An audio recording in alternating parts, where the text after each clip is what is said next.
Leadership isn't just changing, it's evolving in ways we're only just beginning to imagine. And women, we're not playing this game anymore.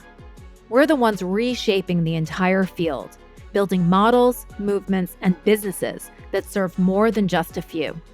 On the She Leads podcast, you'll hear real conversations with women who've broken through all kinds of barriers: revenue, identity, borders, and expectations. There's no sugarcoating here, just the truth, told by those who are living it. I'm Adrienne Garland, entrepreneur, strategist, educator, and creator of live experiences, gathering women leaders together for over a decade. And this is the She Leads podcast. Anna Axster and Wendelin von Schroder love whiskey, but every time they ordered it at a bar, they got the look. Women who love whiskey? Yeah, right. They're cousins. They're co-founders of Lodestar Whiskey, and they're two of Forbes' top 10 women changing the whiskey industry. Anna and Wendelin join me on this new evolution of the She Leads podcast. It's what we're here for now. Women who could care less about fitting in and who choose to move forward by building what works for us. Let's hear from these incredible founders. So hi, everybody, and welcome back to the She Leads podcast. Today, I'm welcoming Anna Axster and Wendelin von Schroder, co-founders of Lodestar Whiskey, to our special show. These incredible women were recently featured in Forbes as 2 of 10 women changing the whiskey industry.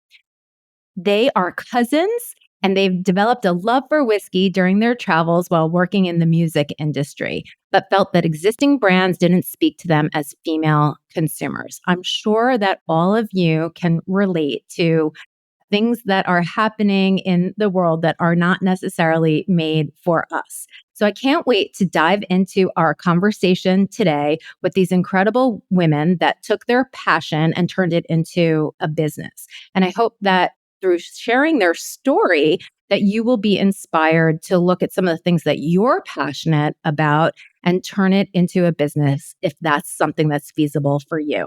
So welcome to the show, Anna and Wendelin. Thank you. Happy to be here. Yeah, thanks so much. Great to meet you. Great to meet you too. So I read a little bit about your story, and I think it's super interesting. You know, even what you did before you started your business was super interesting. So maybe we can start at the beginning. You can tell me a little bit about your backgrounds, your cousins. You're obviously friends, and now you're co-founders. So I would love to just kind of hear about, what your careers were like before, and then what was the thing that prompted you to say, hey, there is a need here, there's a problem that we'd like to solve, and we're going to do it. Sure. As you mentioned, we're cousins, we're family. We grew up in a big family, getting together and sharing long, delicious meals and good drinks was kind of always part of our DNA. And we both have a background in film, actually. And so we ended up working in entertainment and then kind of ended up in the music industry. And for a little over 10 years, we worked together and built some businesses in that space, small businesses, the record label, artist management. That's kind of the space that we were moving in. And during that time, we just traveled a lot for work all over the US, literally to pretty much every state. And also, I think I'm missing one. Also different places abroad. And whiskey was kind of the drink of choice in that music space. And we ended up, kind of developing a love for that product. And we became curious. We started developing our palates, tasting obscure whiskeys in weird places. And it kind of became a little bit of a hobby. And then we also noticed during that time that whenever we would walk up to a bar and order a whiskey drink, it would elicit a reaction. Sometimes that was positive, and sometimes it was negative, but it was always a reaction.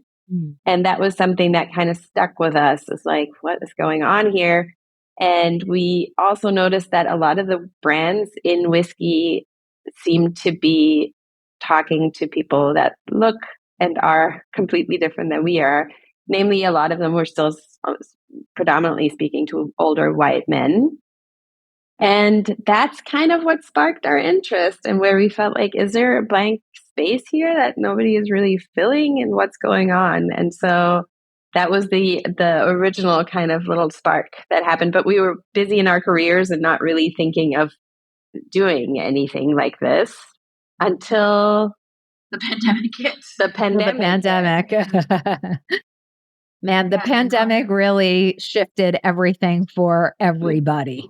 Yeah. Yes.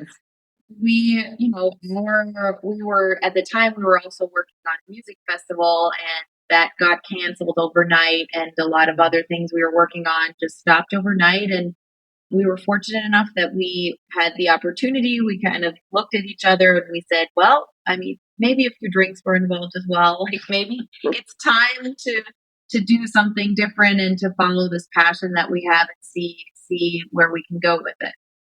Now, you worked together in the film and music industry before you started this. How did that even come about? Because that's something that is also, not usually the case, that cousins are sort of working together. And then you also mentioned that you started a couple of small businesses. So you had to have had some type of entrepreneurial spirit in there.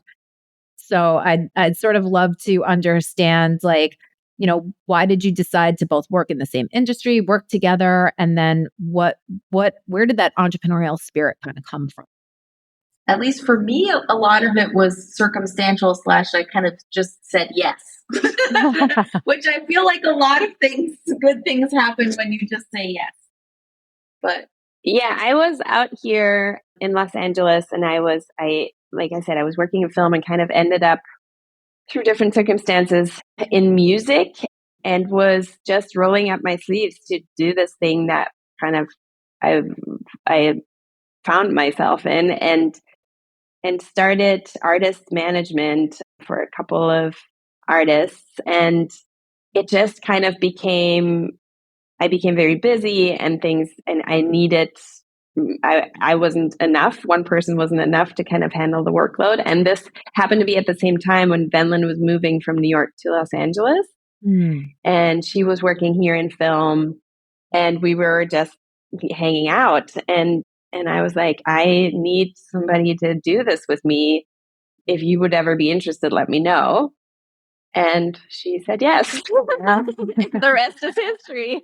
But what it allowed for, as far as Lodestar, as far as the whiskey business goes, what I think was really a benefit in starting this together was that we had such a shorthand of working together already. Yeah. Because we had spent a decade working together in a different field, but we knew kind of what each other's strengths are, how we complement each other.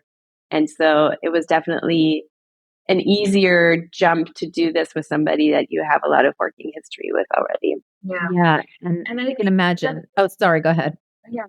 No, I think the thing too is just going back. It's like, I think both of us, and I don't know where this comes from. I think probably is also partly how we were raised in our family, is that we were raised by strong women and had people around us that believed in us. And it's like, if you have a good work ethic and you believe in what you're doing and you roll up your sleeves and I don't know how to say this in English, wenn man sich nicht zu schade ist. Like if you're not above anything. Yeah, again, you're not precious with yourself. Not precious with yourself, kind of are willing to do whatever, and you just take a shot and see what happens. And so that, I think, was something that was already in us, and then has just kind of like in our careers we kept being presented with opportunities to put that quote unquote skill to use. Yeah. And just going for it and not being afraid to be new at something and to not know how to do something, but to know that you can figure it out and that you know how to ask for help, those kinds of things. Yeah, it seems like the both of you have such an incredible foundation, like everything from your upbringing, powerful women in your family, that knowing that, whatever it is that you choose to set your sights on, that you're going to do everything that it takes to, make it work, or at least learn what works. I think that is such an entrepreneurial characteristic, and it's incredible. And it's so lucky when is sort of born with that. It almost feels like it's in your DNA, but it's certainly something that someone can cultivate as well. And For sure. Oh, yeah, definitely feel like I cultivated it throughout my life and career, for right. sure. And you're always sort of building on it. So this muscle is getting stronger and stronger. So you were both in an entirely different industry, and then going into the spirits industry, which is completely male dominated, right? So I think you got a little. You That's very true. That is very true. And you got a taste of, what the whiskey industry was like just by ordering the drinks. So how did you go about even formulating Lodestar whiskey? Because that's pretty impressive. You don't just whip up whiskey, or maybe you do. I don't know. Well, like Anna already said, we had spent all this time nursing our hobby of just tasting a lot of different whiskeys all over the country, all over the world.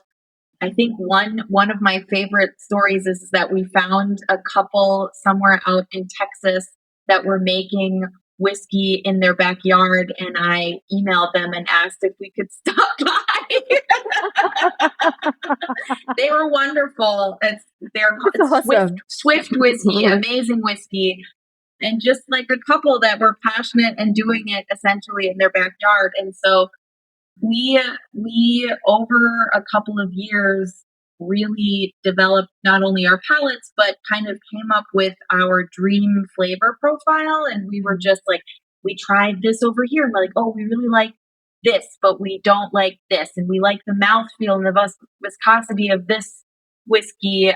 And if we were to ever make a whiskey, we would want it to have, some spice, and built a flavor brief not only based on what we liked and didn't like, but we also really thought about like who is consuming this and who do we want to consume this, and how, if we want to invite more women to try whiskey, like what's important to us in terms of the flavor profile. And so we took this a consumer approach to building an ideal flavor brief. And then when we actually decided we were going to do this, we reached out to different people in our network and a lot of Google searching and reading, going to the library and reading books, and found, some master blenders that we could talk to, and ended up partnering with somebody who really understood what we were going for and was really excited by it. And they actually also said that they'd never seen a flavor brief that was this detailed before. They were like, we really like how you're thinking about the whole process, not only the flavor, but from once it hits your glass till it goes to your lips, and etc. So then we started working at it, and there was some back and forth and trying different things. Eventually we decided that blending was going to be the best way to achieve what we were looking for.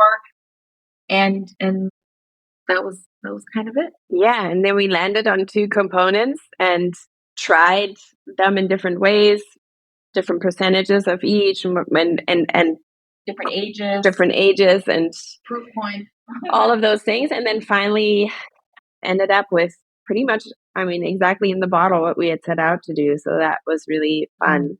And in the meantime, we started with just knowing we had to learn so much. So we spent a couple of years just learning about whiskey making, like Wendelin was saying, visiting countless distilleries and meeting lots of people. And then we kind of caught the blending bug too, because it's so much fun and such a creative process. And that's what I find so fascinating about whiskey as a product. It's almost like it's alive, like every barrel is different, even if the exact same thing at the exact same time went in.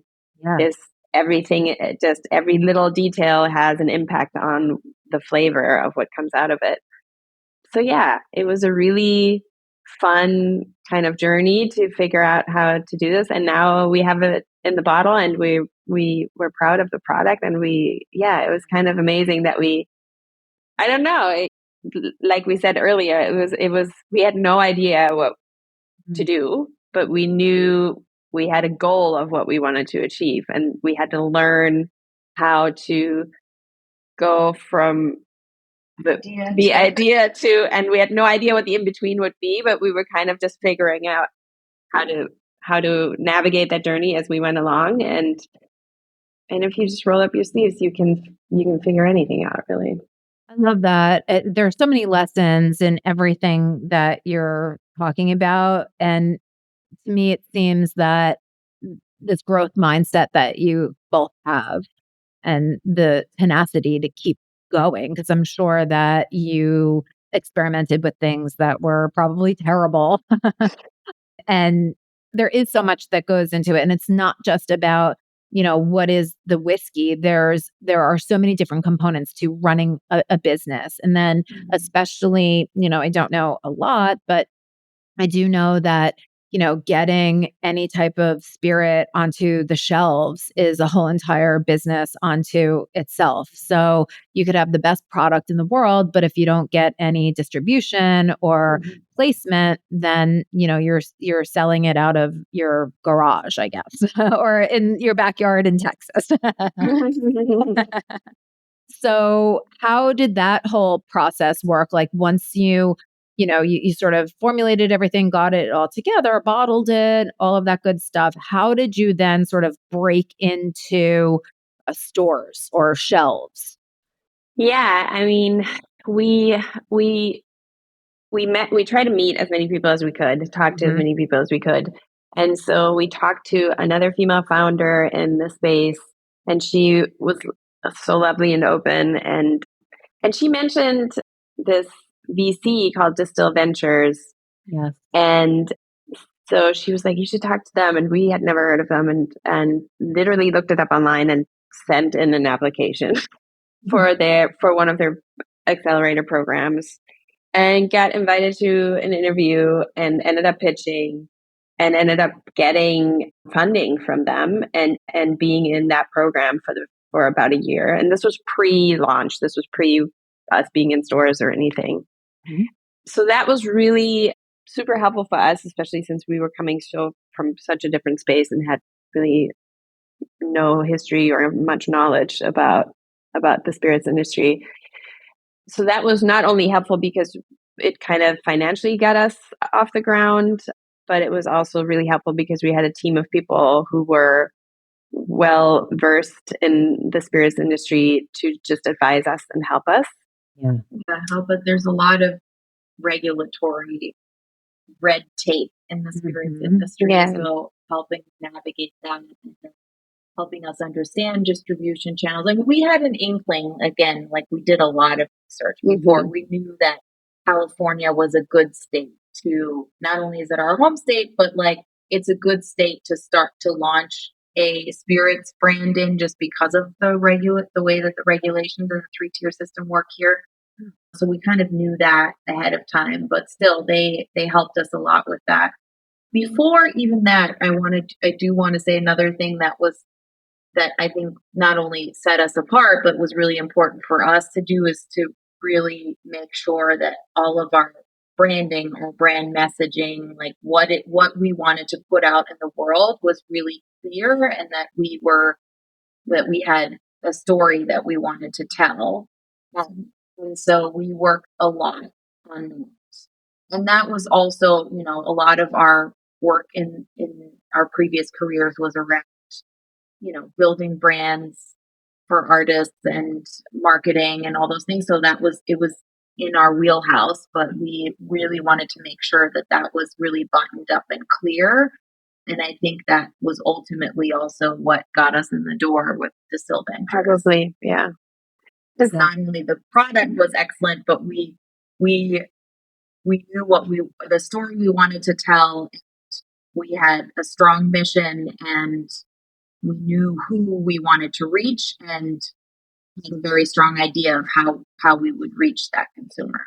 And then through Distill Ventures and their kind of support and advice, we just kind of were able to soft launch basically in LA and navigate distribution. And I mean, this is an ongoing process. We're still learning. We're still navigating it. We're still understanding it. This is not something that we figured out and now we're here and we figured it out. No, we're learning about the ins and outs of it still every day.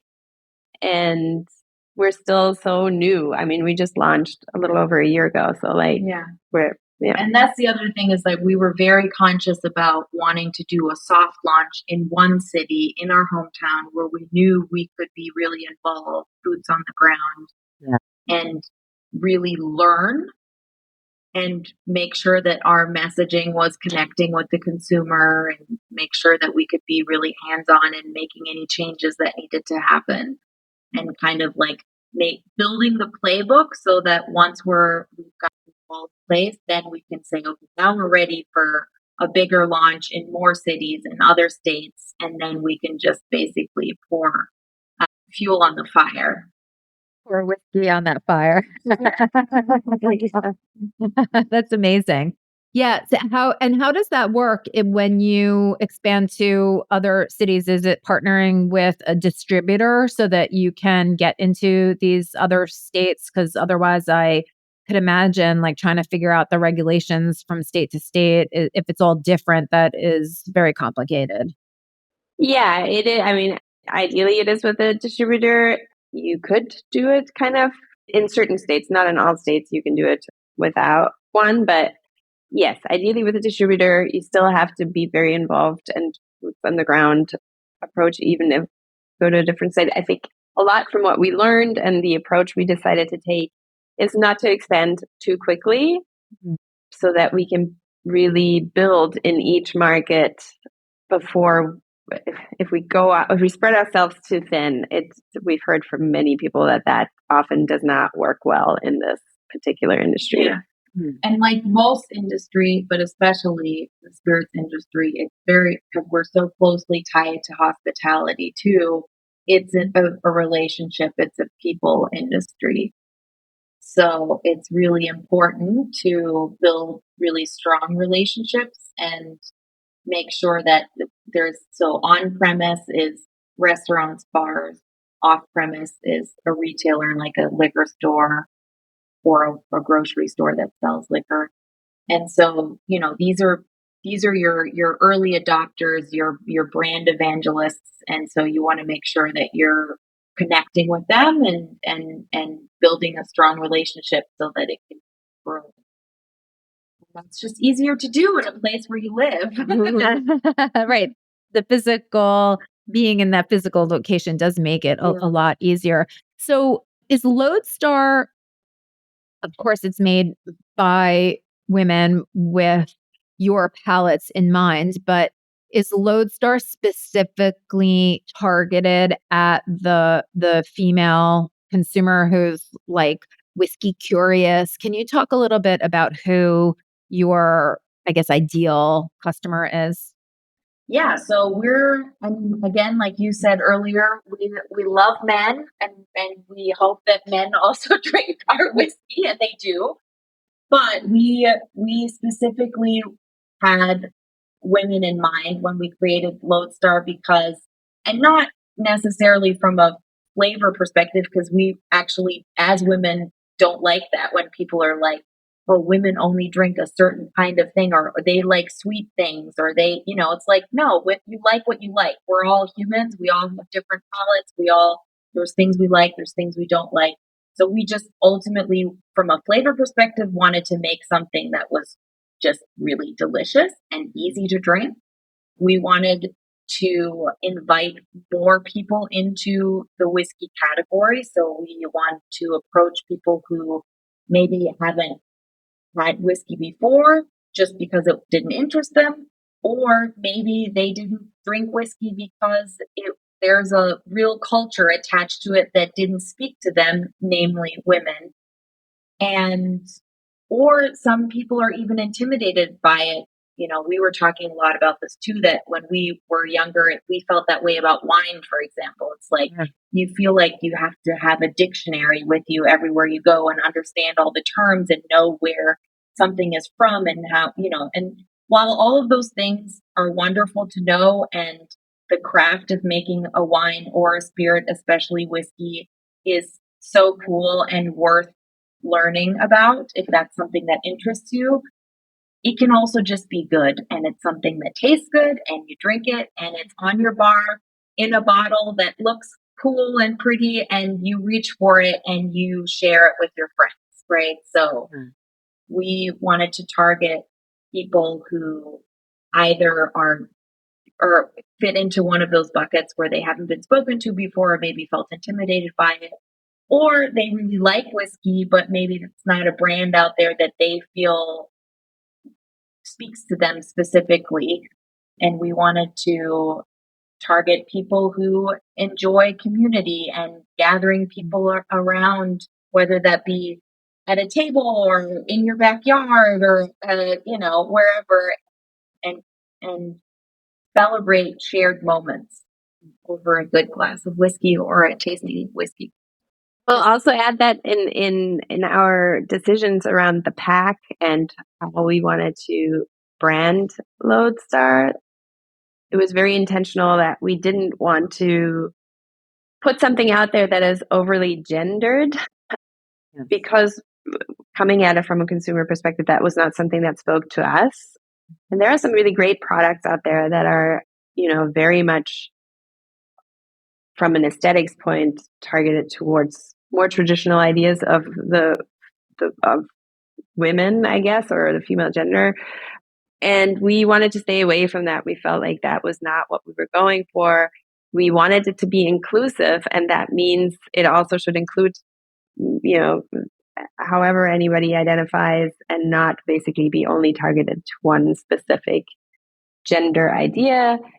So yeah, it was important to us in the branding as well to create something that appeals to women consumers but doesn't alienate men or anyone else, basically. Yeah. It really seems like what you're describing, that you are sort of bringing, whiskey into the modern era and making it more accessible to all, because it definitely whiskey does, when you think about it, when I think about it, it definitely feels male. It definitely feels tough.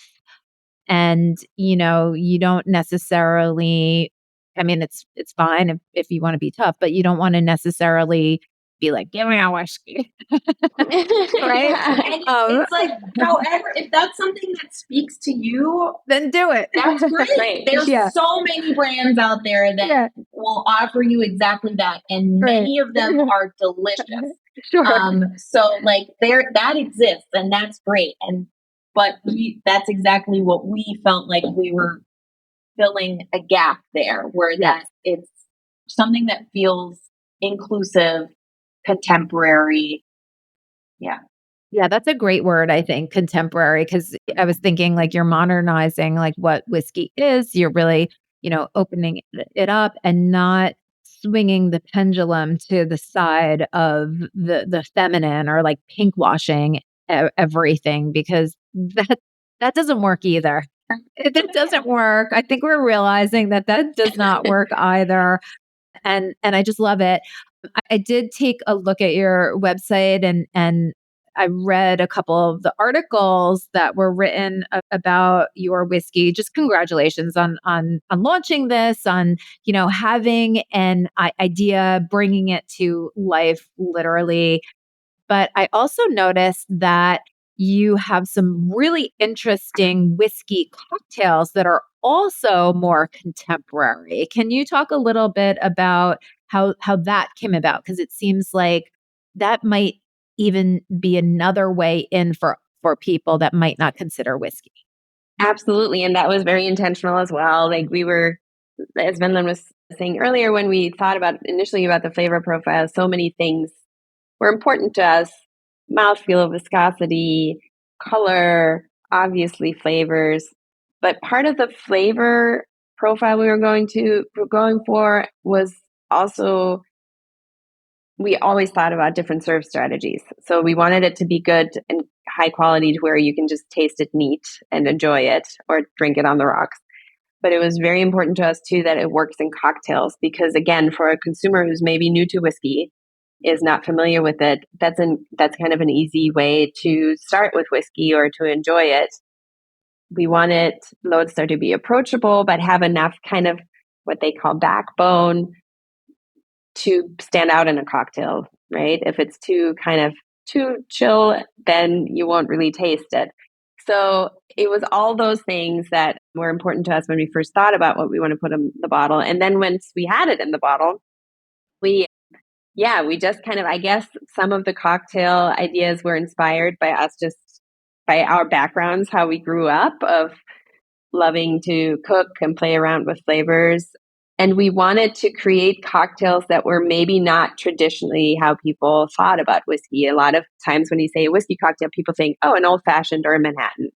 Spirit forward. Both of which are very spirit forward. So maybe not the easiest way for somebody who's new to the category to kind of try it.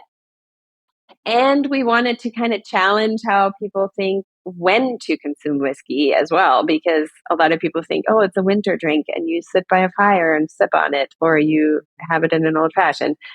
So we were like, let's come up with some ideas that are maybe more refreshing, maybe more of a summer cocktail. We ended up creating a spritz with one of our accounts for like an Easter or Mother's Day thing or something. And so, a lot of those thoughts went into it, and that's how some of those cocktails were created. So there's like a mango one on there, or there's an iced tea that has like a smoky black tea in it and basically drinks like an Arnold Palmer with whiskey in it. And a lot of those kind of more refreshing ones we do a lot of events, and those are just total crowd pleasers. And we love getting this feedback, which we get every time. Like, oh no, I don't drink whiskey, or this is not for me. And then it's like, well, just try a little bit of the cocktail. And then they try it and they're like, oh my God, this is really delicious. And then part of the image of whiskey, which is informed also by the process of making whiskey, which it takes time, and distilling whiskey is an art and all that stuff, is that it's, at least in my mind, one of the very few spirits that people expect that you would drink neat or on the rocks. It's like, whereas, and people are like, oh, I don't like that. And I'm like, I always ask, do you drink any other spirits just by himself? Do you drink tequila by itself? Do you drink rum by itself or gin? And they're like, no. And then I'm like, okay, well then try it in the cocktail, because, you're drinking it with mixers, and so you shouldn't on its own. And you don't have to drink it on its own to enjoy it. Yeah. A word that kept coming up for us over and over was unstuffy. Like, we wanted to create something that was high quality and delicious and can be enjoyed by somebody who knows a lot about whiskey, but it doesn't have to be complicated. It can just be tasty. Yeah. And it can have all the complexity, but it doesn't need to be complicated, which I absolutely love. But I feel like your story, and just like you're talking about the art of distilling and the thoughtfulness that you've put into everything, from the formulation to the brand to how you're working together and how you're approaching it in this very methodical and thoughtful way, is very much a master class in really how to almost start a business, right? Especially being so close to customers, getting out there, seeing what they are enjoying, if there is anything that they are turned off by, probing and asking why. And it all sounds so amazing, and that you've done everything right. And I just want to ask for, the audience, were there any challenging points along the way? Not just, yeah, we had to do a lot of research and understand, but did you actually run into any roadblocks at all? I mean, obviously, I feel like there's challenging points every day. It doesn't end. Door is like a roller coaster. Sometimes in the same day. Yeah.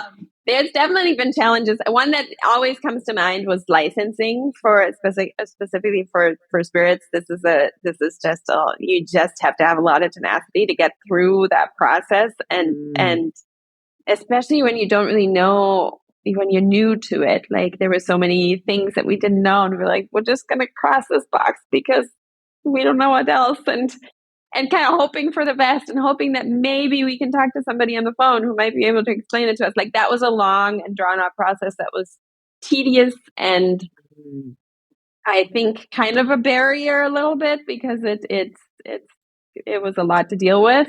But again, if you have the tenacity and you just kind of don't give up, you get through it, obviously. We're now at a point where we need to fundraise again, and that is, that's always a challenge. But yeah, we feel like this, especially as women, that is always a challenge. Yeah, and obviously, and this is part of what drives me anyway, is, and it could be really in any space. We happen to be in the whiskey space, but as you mentioned earlier, just to be women who, went out to create their own business, and to be in the world doing that every day and continuing that, and running up against the challenge that so very little of startup funding goes to women, and just trying to be part of hopefully that changing over, in our lifetimes, hopefully still. And, there definitely are more and more resources, and there are many more people that are recognizing all of the qualities that you're both talking about. Like, those are the qualities that lead to successful businesses that last over the long term. And I think that hopefully some of these funding sources are realizing that. And not only that, there are many women that are starting to get into the financing world. So I think it's for all of us, it's a matter of also finding out where those resources are as well, and networking. I mean, I Yes. see that is how you got to where you are, in addition to everything else, being so thoughtful and particular about what it is that you want, but also building these relationships. And all of that is extremely exhausting. So Yes, I give you, it's exhausting. So I give you a lot of props for continuing. And I'm just really excited. I mean, I don't think that you're in New York yet, but when you are, please come by. We would love to. We would love to have you at She Leads. I think that would be so amazing. But I just wanted to say thank you so much for sharing your story with me and with the entire She Leads podcast audience. I hope that anybody who's listening in can listen to all of the points that Wendelin and Anna shared about every aspect that they thought about when, conceptualizing, launching, and continuing to grow their business. So thank you so much for your insight. Thank you so much for creating this amazing product, and I cannot wait to taste it. Thank you. Thank you so much. I wanted to just mention that while we are only available in stores in LA and kind of surrounding areas, we do ship to most states in the United States. So if people did want to pick up a bottle, they can head to our website and we will ship it to you. Oh, that is amazing. So can you just share with everybody your Instagram and your website so that they can listen to this episode and go buy themselves a case of Lodestar? It's lodestarwhiskey.com. So Lodestar is LODE star, and then whiskey.com. Whiskey with an E. Yeah. People spell Oh, whiskey love it. differently too. Okay, great. And we'll put all of that in the show notes. And again, thank you so much for sharing with us here today. Thank you. Thank you.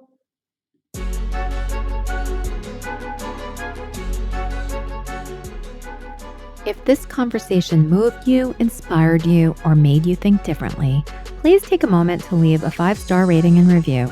It's not just about boosting the show, it's about amplifying the voices of women entrepreneurs who are leading with vision, building with purpose, and shaping what's next. We need more of these conversations in the world right now, don't you think? And if someone came to mind while you were listening, someone who matters to you, send this episode to them. If there's something on your mind about leadership, legacy, or what's next, I want to hear it. Head to sheleadsmedia.com/voice and leave a voice memo or note. Your insight might just help shape a future episode. Make sure to follow the show and come back next week for more conversations you won't hear anywhere else. Thank you so much for listening. This is the She Leads Podcast Network.